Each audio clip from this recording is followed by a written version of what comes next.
Okay, so let's start with the set of tasks that I have prepared around a video, an interview to Al Gore on climate change and on a book that he has written.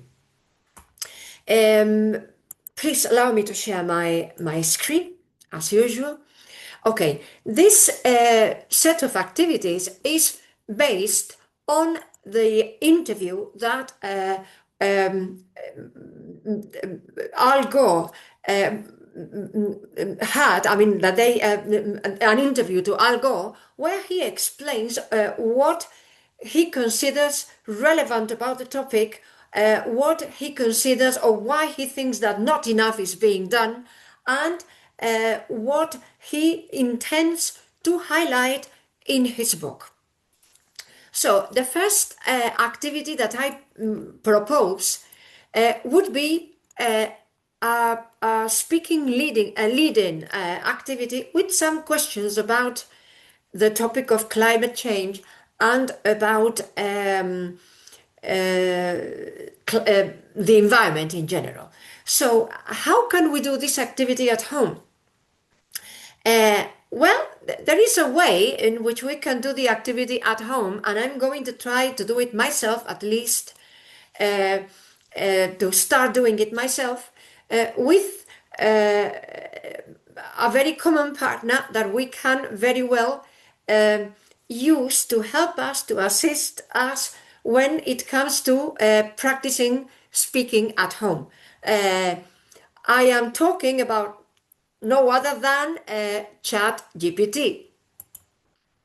Let's see how we manage with this activity. Okay, hello Chat GPT.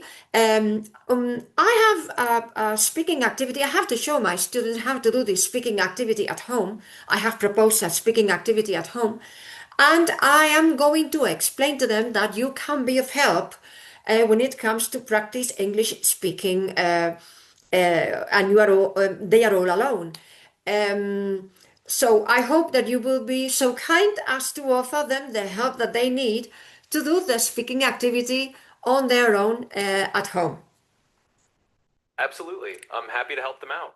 Just let them know they can chat with me about any topic they like, practice their English, and I'll be here to give them feedback or just have a friendly conversation.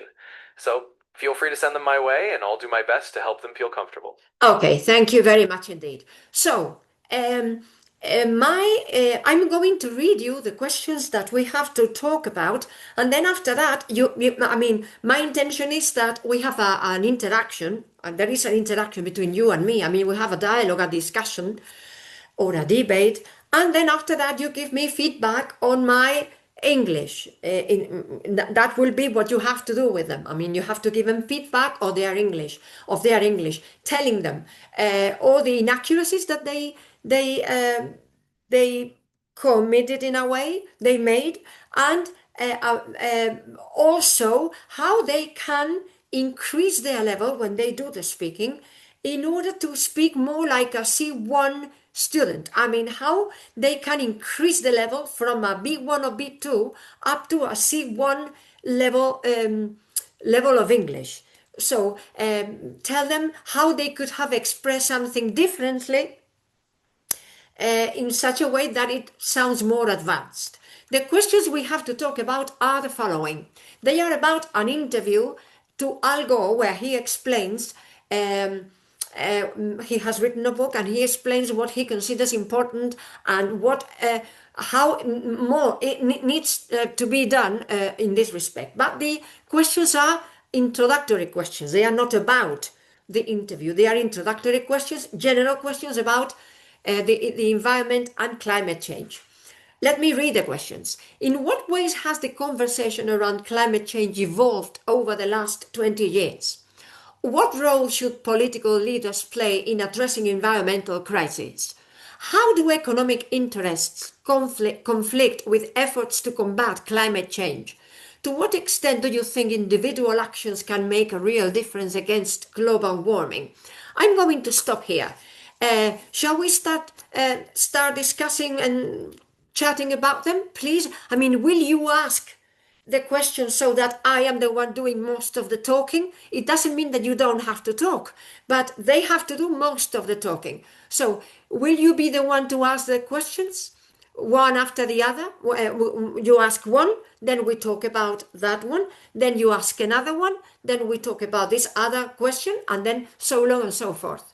Is that okay? Absolutely. That sounds like a great plan. So I'll go ahead and take on the role of asking each question one by one, and then you can share your thoughts and practice your speaking. And then afterwards, I'll give you a bit of feedback on how to maybe refine your answers and push them up to that C1 level. Oh, okay, So, okay. But it would be fine if it's not just me talking. I mean, if you exchange a little, I mean, if you reply a little, I have to do most of the talking, but no, I'm not. I wouldn't like to be the only one to do the talking. I mean, this is nice if we exchange. We have a kind of conversation. Okay, let's start, please. absolutely, we can make it a real conversation. Sembo, you'll definitely do most of the talking, but I'll chip in a bit to keep it flowing. Okay. So let's All right, let's do it. So I'll start us off with that first question. In what ways do you think the conversation around climate change has evolved over the last 20 years? Feel Oh, free to jump in and share your thoughts, and I'll add a little bit here and there so it feels like a natural back and forth. well, I think it has changed dramatically because 20 years ago, I mean, the climate was more controllable, I think. We did not have these radical changes of temperature. We did not have these catastrophic events that are happening now, like the one that happened in the Philippines last week or 2 weeks ago. We didn't used to have, or here, for example, we had to suffer the Dana last year. I mean, terrible downpours with the consequent floods provoked by the heavy rains and all the disastrous consequences that it brought in its wake. So I think that the topic is being dealt with in a very different way to the way in which it used to be talked about 20 years ago. Now people are a little bit more aware, I think. So everybody, I want to think, most everybody do their recycling every day, and they try to be careful with the environment. They try to use environmentally friendly products. So we have become more aware. The question probably should be: are governments aware, or all the governments aware of this problem? So we need people like Gore to make them react, to open their eyes. Al Gore's books, or books, because he has two of them, are like an eye opener, and they are the wake up call, just urging them to take action immediately, because we cannot wait for much longer. I don't think the environment will endure it much longer. Yeah, that makes a lot of sense, and I think you're absolutely right that people are a lot more aware and the conversation has become more urgent. And just to give you a quick bit of feedback here, you did a great job. I think if you wanted to push it up to that C1 level, you could maybe just add a few more sophisticated phrases or a little bit more structure to your argument. But overall, you explain your ideas really clearly. So let's move on to the next question when you're ready. Okay. All right, great. So let's roll on to the next one. The next question is about political leaders and the role they play. So, what role do you think political leaders should play in addressing environmental crises? And of course, I'll jump in a little bit too, so it feels like a conversation. Okay, I think they should really dive into it, step into it a little bit more in depth. I mean, some leaders are really concerned about the environmental consequences of people's actions, and so they have taken measures. But some other leaders really are, they are really a little bit indifferent to that. I think they highlight the economic consequences that probably such environmentally friendly measures might bring about as an aftermath. So they for these or for those governments, I think economy outweighs environmental concerns, and I think that's a terrible mistake, because we all have to pay the price of that. I mean, we have to foot the bill for that. Everyone, not only them. If it were just restricted to their area, that would be okay, that would be fine. But not all of us have to pay the price simply because these leaders do not take the appropriate measures to to stop this evolution of climate change. And the problem is that those leaders that sometimes do not take it seriously are probably the most influential leaders in the world, which means that we the situation is a little bit desperate, in the sense that they have to be made aware as soon as possible. Otherwise, the whole planet will suffer the consequences. Yeah, I think you're absolutely right on that. And it's a really strong point that sometimes the most influential leaders are the ones who maybe are dragging their feet a bit. And I think you explained that really well. Just as a little bit of feedback, if you wanted to make it sound even more advanced, you could add a couple of more nuanced phrases about international cooperation or how global leadership really has to come together. But overall, your ideas are really clear. So let's keep going.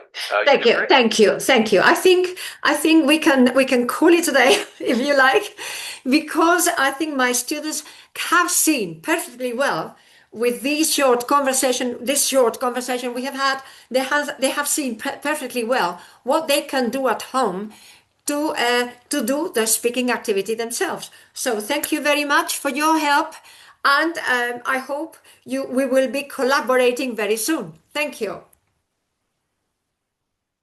You're very welcome. I'm really glad that was helpful, and I hope your students have a great time practicing. And yeah, anytime you need me to jump back in and help out, just let me know. So good luck with everything and have fun. Okay, this is the way in which I think you can do the speaking activity at home. If you want to record it, I suggest that you record it on your mobile phone and then you send it in to me through my corporative email address, and I will be very delighted to give you my own feedback, even though you have had your own feedback given, but I will give you my feedback myself. Thank you very much for your attention, and let's continue with the next video.